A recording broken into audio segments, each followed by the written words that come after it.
Santham Academy. Welcome to Digital Kaksha. To get updates on new videos, click the subscribe button and the bell icon. A very good morning to all of you. In the last class, we have studied about the different pre-fertilization events. After that, we have to deal with the next topic, that is the pollen-pistil interaction.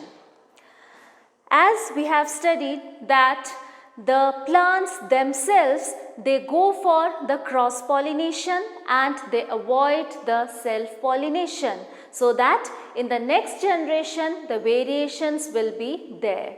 So because of that, they go for the cross-pollination. So here we will be discussing that after the pollen grains they land on the stigma, what events actually occur.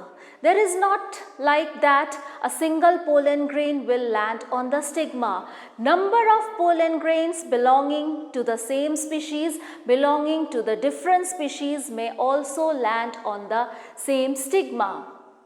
So here the female reproductive unit have to decide which pollen grain it have to allow to form the pollen tube.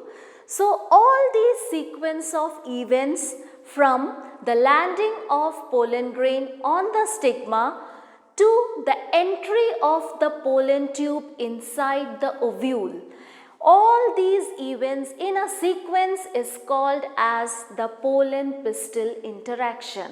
So what is pollen-pistil interaction?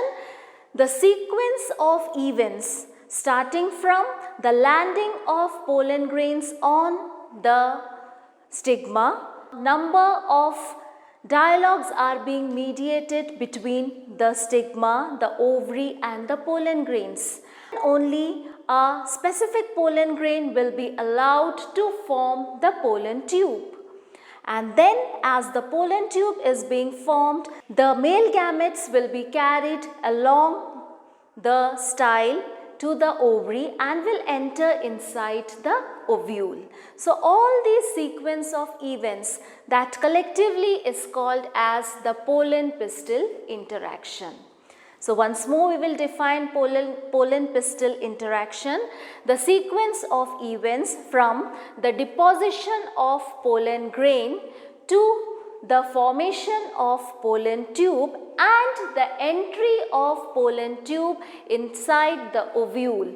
That entire sequence of events are called as the pollen-pistil interaction.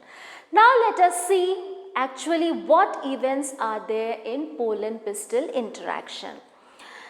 First thing is that number of pollen grains of the same species, of the different species, they will land on the stigma. Now the stigma and the ovary of that particular plant have to determine the compatibility, have to determine the compatible pollen, means the most suitable pollen.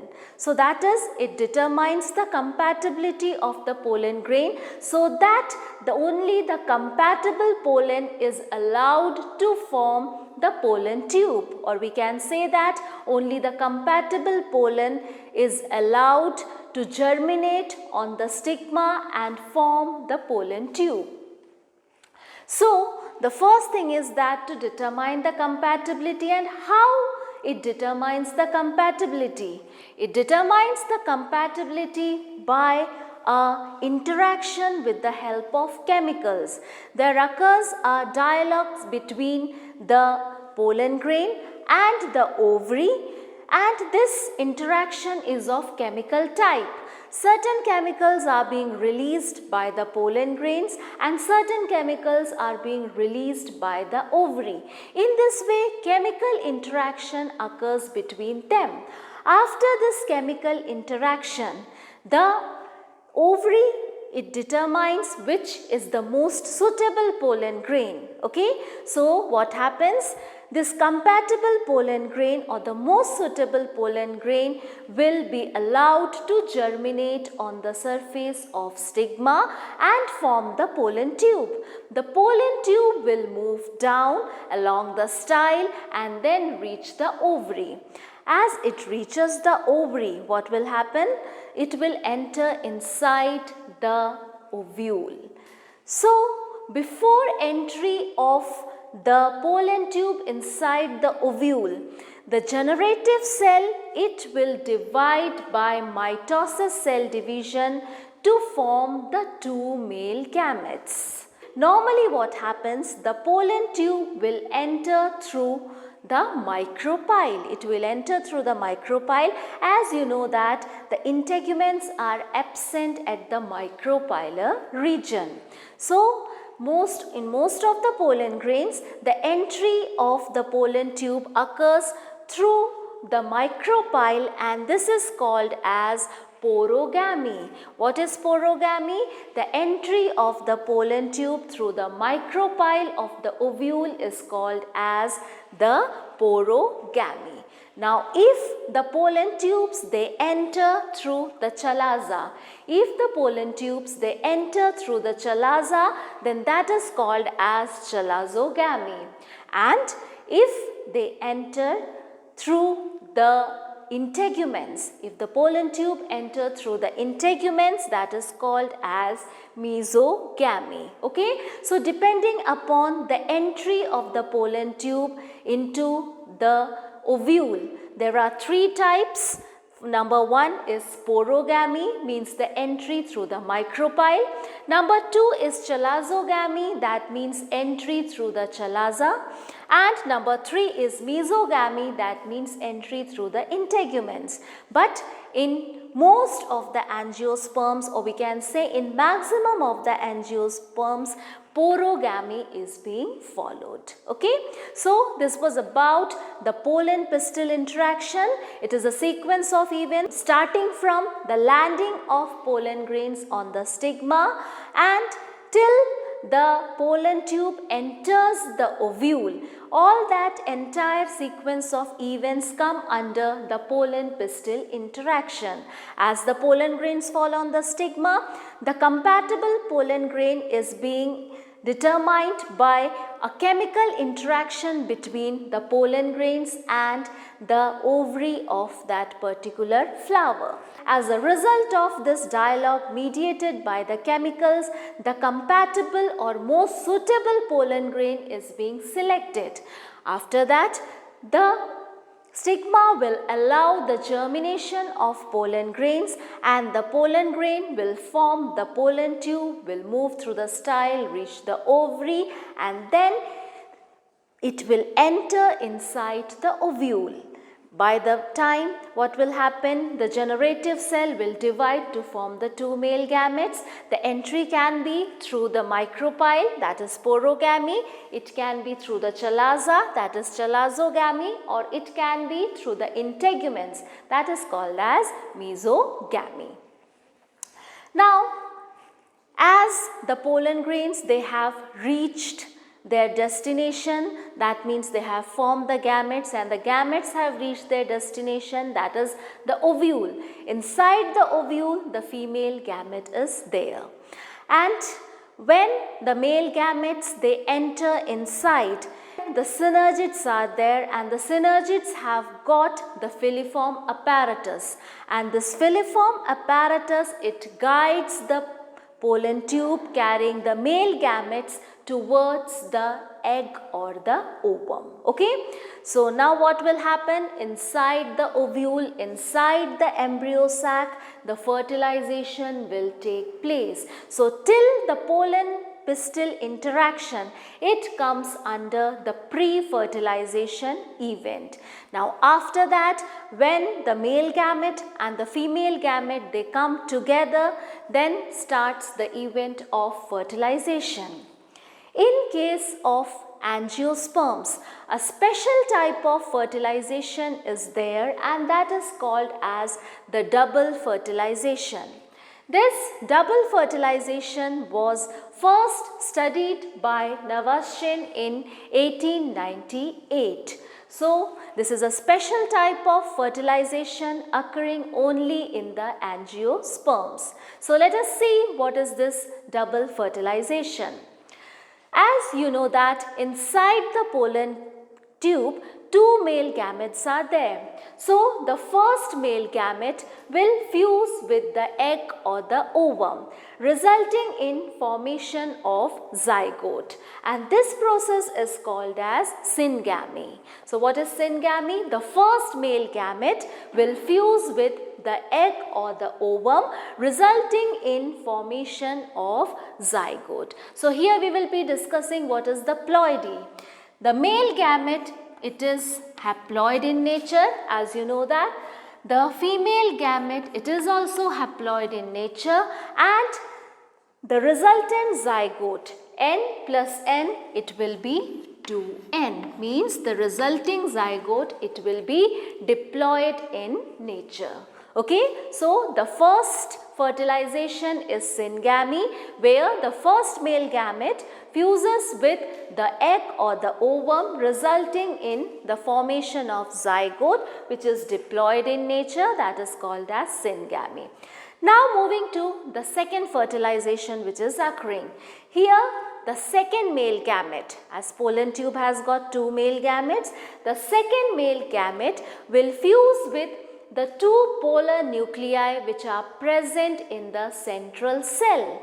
I hope you remember the structure of the embryo sac. So, in the center, the big cell is called as the central cell, which has got two polar nuclei.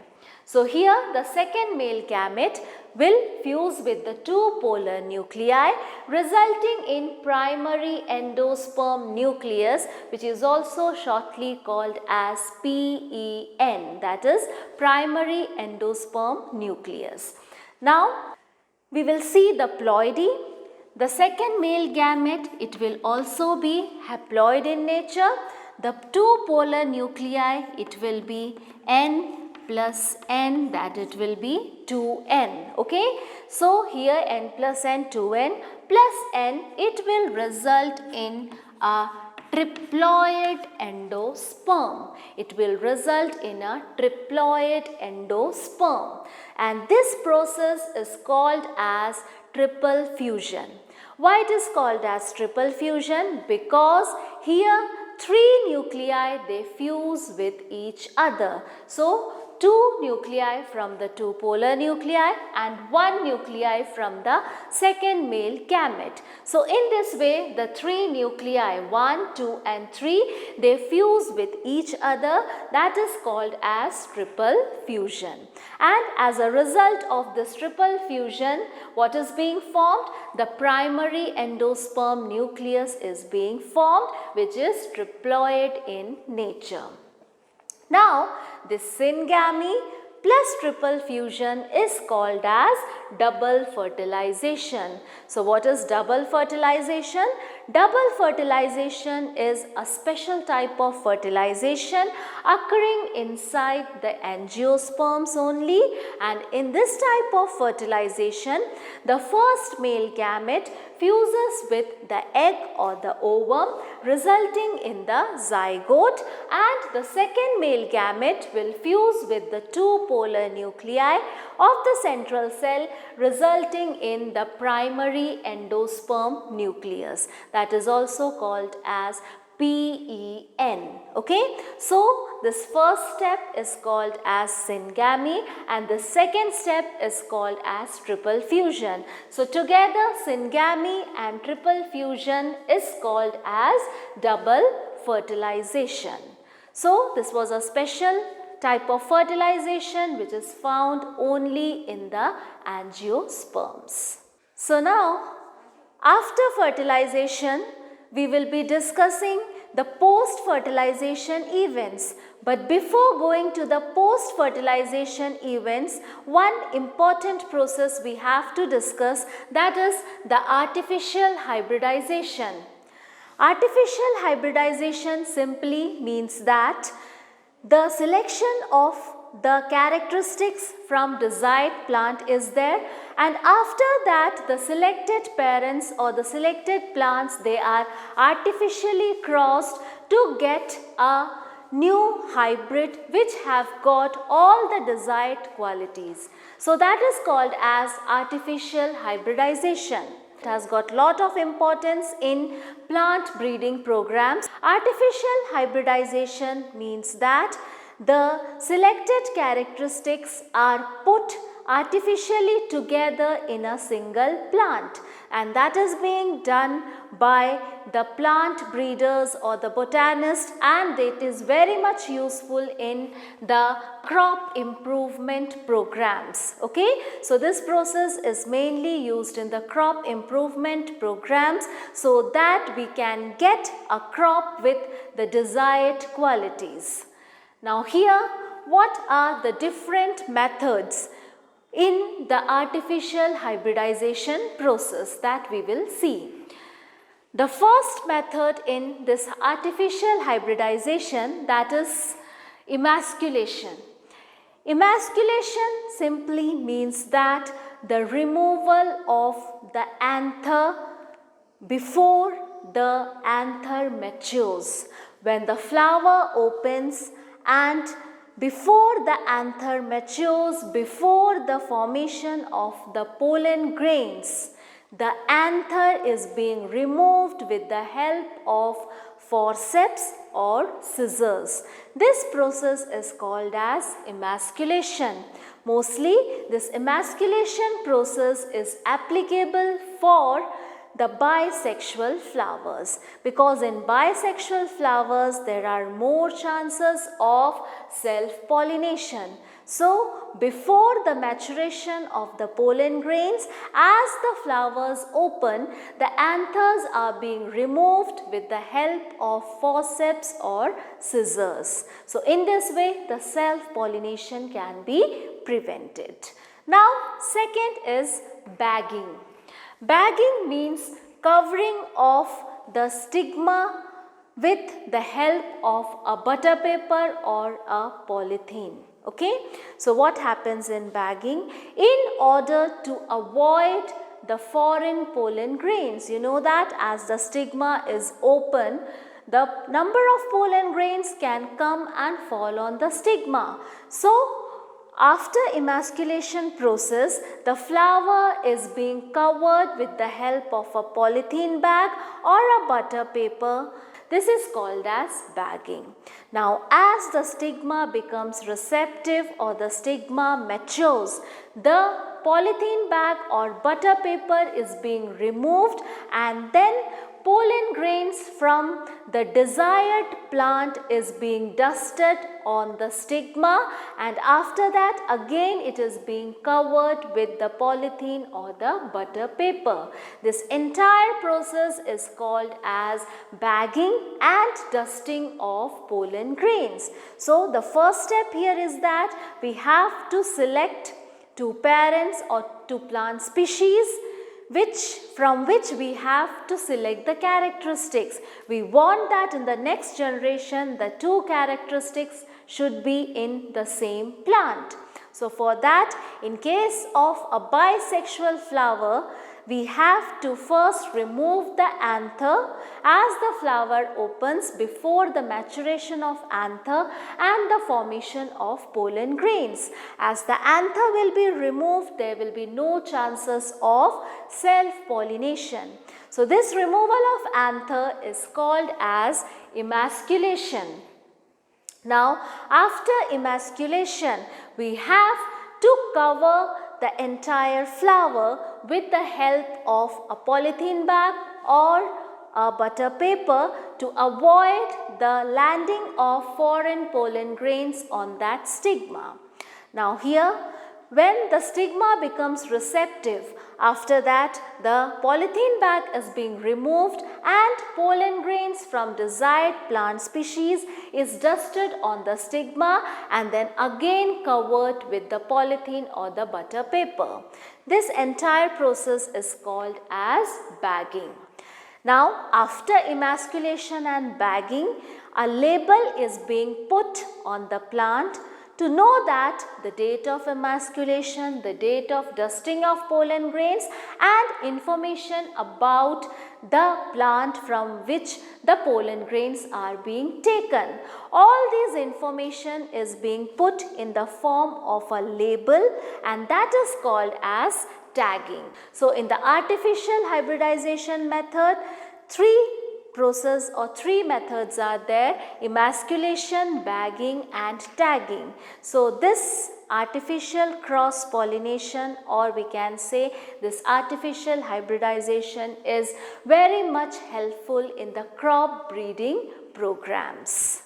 So in this class we have studied about the pollen pistil interaction, which is the last event of the pre-fertilization event, and after that we have moved to the double fertilization, which is a special type of fertilization which occurs only in the angiosperms, which results in the formation of a zygote, and it also results in formation of a triploid endosperm. This endosperm will provide nutrition to the developing embryo. After that we have studied about the artificial hybridization process. In that, three different methods we have studied, that is emasculation, bagging, and tagging. I hope this class will be very much helpful to you. Thank you very much and goodbye. Thanks for watching. If you like this video, make sure to like, share and subscribe for more.